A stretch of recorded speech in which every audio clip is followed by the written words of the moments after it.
Every once in a while, a game comes along and truly catches me off guard. And despite a number of people reaching out to me telling me how much I would love it, I guess I just wasn't ready to listen. It's one of those many unique games that just falls through the cracks, but its ardent defenders continue on in their mission to speak the praises of the game in an attempt to try and bring it back from the dead. Wanted dead, that is. This is not so much of a game as it is a state of mind. There's a particular brand of gamer out there that this is made for, and from the get-go, Wanted Dead knows exactly what it's about and the audience it's trying to appeal most to. It's a cult game through and through, and if you know me, that's my favorite kind. Diving in, I wasn't quite sure what I was witnessing. Vignettes of a dystopian cyberpunk future with a bunch of tech terms like synthetics, droids, and drones, with intercutting between a cooking show starring Stefanie Joosten? I'm absolutely lost, but you have my attention. At the title screen, we're given a group shot of the entire cast of Wanted Dead, with the most chill title screen song I've heard in some time. I just let it play for a good 5 minutes. What a way to introduce your cast. Everyone's just sitting around bored, waiting for you to press the start button. I'm already getting a feel for this game's humor. The prologue to the game introduces us to our protagonist, Hannah Stone, smoking a ciggy in her cell, and in my mind, I'm starting to develop parallels between another cult favorite of mine. If the game starts with the character smoking, I instantly think, cool, this propaganda's working. I'm gonna try my best to make the story of Wanted Dead coherent, but the best analogy I could cook up in the moment was, it's essentially the plot of Suicide Squad. Hannah is enlisted by the Chinese government to become a cop, and she joins some sort of zombie squad to put the bad guys down and maybe commute her sentence. I think it's kinda cool that Hannah herself is ESL. You often don't get German native women as the leading protagonists, especially ones that are more amateur in their voice acting ability. You seem to be very hostile today, Hannah.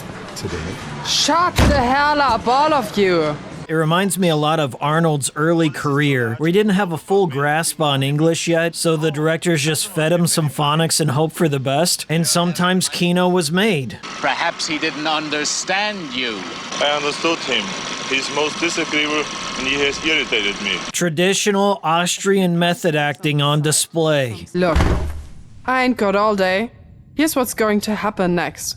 My boys will get down here and start tearing your fucking carcass apart, and I'll make sure you're with us until they're through. You got that? Right off the bat, we're meeting the squad in the setting of a diner. It doesn't have much to do with the plot, but it's setting a tone for us, and also triggering my deja vu once again. I haven't even started the game proper, and I already know I'm gonna love this.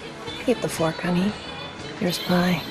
We begin things at the police headquarters in a sort of a VR training mode where we get the basics of the game. Wanted Dead is somewhat of a third-person shooter meets Ninja Gaiden style hack-and-slash action game. And the Ninja Gaiden comparison is intentional because former developers of the Ninja Gaiden series made this. The combat here does feel like something ripped straight out of the 6th and 7th gen action games of those eras. The sword strikes feel chunky and a little delayed, and it feels kind of archaic in its implementation, but it's one of those games where you just have to adapt your brain to the slower timing of things, and you somehow just get used to it. They also incorporate your typical cover mechanics third-person shooter kind of thing to varying degrees of success. Most of the time, I felt like Hannah would be stuck to a wall in a very awkward position, and it would just inhibit the flow of combat. I much rather prefer just sliding into things and blasting as I go. Starting off, you're very limited in your moveset, so you've got to rely on things like blocking and parrying, and making use of Hannah's pathetic marshmallow shooter handgun that mostly is used for stunning an enemy and opening a window to strike them with their katana. And I totally understand why many people just wouldn't get this approach to gameplay progression, where the game kind of starts off shitty, but gradually gets better as you unlock more skills and become familiar with its jankiness. Feels like this kind of unintentionally frustrating game just doesn't really exist anymore in the third-person shooter genre, that is. But it's alive and well in Wanted Dead, that much I can tell you.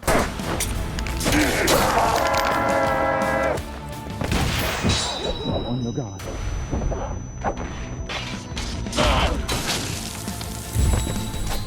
reinforcements. What immediately gripped me about Wanted Dead's gameplay is just how it tries to be stylish in the midst of its sloppy combat. Character, Wanted Dead's got it. Listen, I know some of you are looking at the screen thinking, wow, this looks kind of boring. You're just slaying wave after wave of the same generic soldier enemies. But you gotta understand, games used to just be like this. There was very little variety in enemies and you just kind of accepted it. Wanted Dead just doesn't try to overcomplicate the premise. I mean, throughout most of the game, you're only given like guns, katanas, and grenades. That's it. That's all you need. Stop complaining. Just go have fun. As you make your way through the level, you'll find these drones occasionally, and they act as checkpoints where it restores your health and supplies you with some adrenaline needles and ammo. The drones also allow you to customize Stone's rifle, which is one of her constant weapons, as well as the Taker, which is her handgun. The customization here isn't all that deep to begin with. Most of the time, you're just better off salvaging whatever alternate weapons the enemies drop, or finding the occasional chainsaw called the Beaver Tooth, which is used to one-hit kill enemies. And I mean any enemy on the field. Knowing when to utilize the Beaver Tooth is an important bit of strategy later on in the game, saving it for some of the more annoying enemies you'll encounter. The first big casual filter,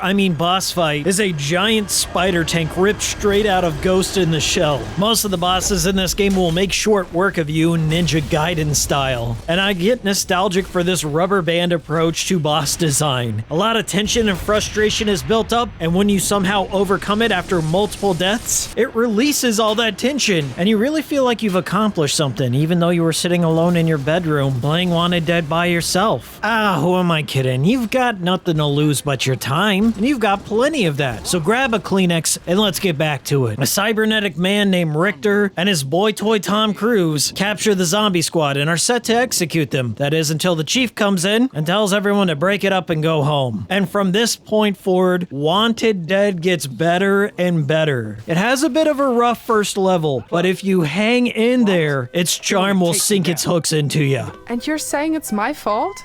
No, but your shit was the last drop. My shit? Shut the hell up and listen. When you arrive at the station, a bunch of questions might populate in your mind, like, why is there a Maserati in this game? Is that Stefanie Joosten from Metal Gear 5? And why does the jukebox only play 80s covers of songs, also sung by Stefanie Joosten?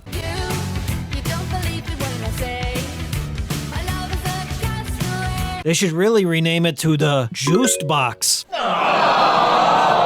Thanks for listening. Don't click out. Instead of asking yourself why, you need to get yourself in the headspace of why not. Why not include a gratuitous shower scene several times throughout this game? Why did they do this? Because fun. Coffee fucking premonitions. Plain as day. No denying that one. Did you see that, Zach? HQ is a veritable playground. Here they establish a lot of the backstory for all the characters, especially Hannah. And sometimes she'll pass out on the spot and wake up in anime backstory world, where Hannah was a rebellious punk rock teenager, just like a certain special agent I know. I used to dress like a hardcore punk rocker when I was in high school. You can also find a ton of collectibles which give you a dossier on each one of the individual characters featured within the story if you care about that sort of thing. Oh look, a claw machine with shitty physics. It's just like Yakuza. Nice. You can unlock cool action figures, bits of the soundtrack, and these very bizarre cooking videos starring Stefanie Joosten. I never knew I needed this in my life until now. Berserker. Human flesh flavor. Dog fighting breed only. One bite. And you're good to go. I love this random backstory where Hannah Stone was on a mission to check out a domestic disturbance. She ends up killing this crackhead guy and then just sitting down with the no parents having kid and then just watching some cartoons. That's just how she rolls. I appreciate how much detail went into the police headquarters, and it seems like they tried to fill it with entertaining stuff to do and some of the most bizarre flavor text for the NPCs to blurt out. Guns for hire. Perfect, you got it the first try. All these relationship building scenes may be unnecessary to the main plot, but they are totally necessary in their unnecessariness. This is peak swearyism, and I know that because the very next scene is them at a ramen stall, and then they just throw in an entire rhythm-based minigame about slurping down ramen. Why did I sleep on this? From this point forward, the game doesn't really evolve the premise all that much, but that can be a good thing. I have a preference for simple games if you didn't know by now. Most of the levels have the zombie squad rolling in to take out some cyborgs or ninjas or cyborg ninjas. Occasionally, Hannah will run up against one of the game's many mini-bosses, like these dual katana-wielding cyborg assassins. There's quite a bit of satisfaction in learning their timing and using every trick in the book to whittle away at their health and just praying that they don't cut you down to size in just 2 strikes. There are also a handful of skills within Wanted Dead that allow you to control a bit more of the flow of battle. There's a bullet time gauge that you can fill up if you want to land more precise shots, or there's this unique stun mode where at any point during the level, you can click in both of the sticks and Hannah will shoot all the visible enemies on the field, which will stun most of them, and then Hannah can perform her brutal flourishes, sliding all across the stage, dismembering them one by one. A beautiful display of violence if I've ever seen one. I typically save up the stun mode for some of the more annoying mini-bosses. There's a lot of old school feel to the strategy in Wanted Dead, where you have to kind of rely on the stupidity of the AI, some cheesing, and a little bit of luck to push forward. This is especially true when it comes to the game's boss fights. If you make it to the second boss, August, you're gonna know rather quickly if you have what it takes to beat the game. This boss fight starts off with a whole mob of androids ganging up on Hannah all at once. After you kill enough of him, August joins the fight, and he starts shooting you with his machine gun and pulling off all these wild kung fu moves on you, and he'll block most of your attacks. This is a 3-phase boss fight, mind you, and I was lucky to even see the second one, and it took me hours just to see the third. After taking a look around the map, I noticed he always got hung up on these pillars under this bridge, so we played a little game of ring around the pillar until I could cheese my way to the third phase. The third phase, August goes all out, and he can one-hit kill you if you're not careful. It really pushed me to learn this game's parrying system. I found all the synapses in my brain firing on all cylinders as I started to pay close attention to the boss's animation cycle. All the boss fights are very much trial by fire. You're hitting your head up against a wall and getting beat down time and time again. And I'm playing on normal mode. I don't even want to know what Japanese hard mode has in store for me. Oh, by the way, there is a Neko mode, which is the game's easy mode, and Hannah will wear these cute little cat ears to signify what kind of experience you're in for. Felt cute today. Might go out and kill a bunch of cyborgs. IDK. The challenge regarding the boss fights is a bit lopsided. I found a lot of the later boss fights to be far easier than the first 2. I was facing off against Tom Cruise and his identical twin, Tom Cruise, and I was able to zone them using my incendiary grenades and then just spamming them with katana strikes. I'm not sure if I picked up on the actual strategy to win this fight or if I discovered one, but I felt a sense of reward all the same. After putting yourself through the gauntlet of this game's boss fights, you're treated to a reprieve in the form of another raunchy shower scene and some gut-busting monologues, courtesy of the captain. Bodies, dead policemen, a crashed helicopter, dead fucking androids, piles of corpses, uniforms or not, this shit is all over the news. They really nail that intensity, that hard-boiled police chief feel from an 80s movie. A lot of these cutscenes just feel out of place, but at the same time, totally where they need to be. Just like everything else here. One moment, you're getting chastised by the captain, and then they juxtapose the very next scene with Hannah singing the song of her people.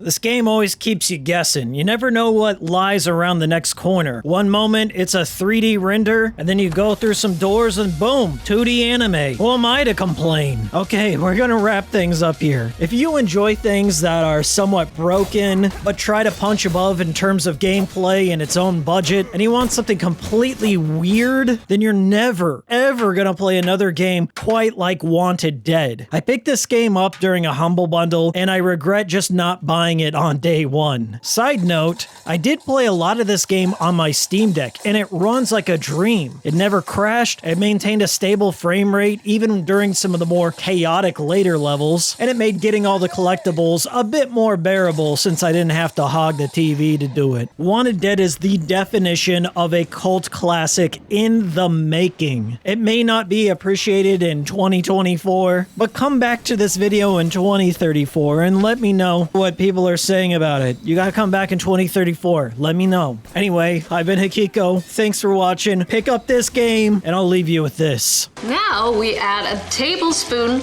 of tomato paste. Stir a bit.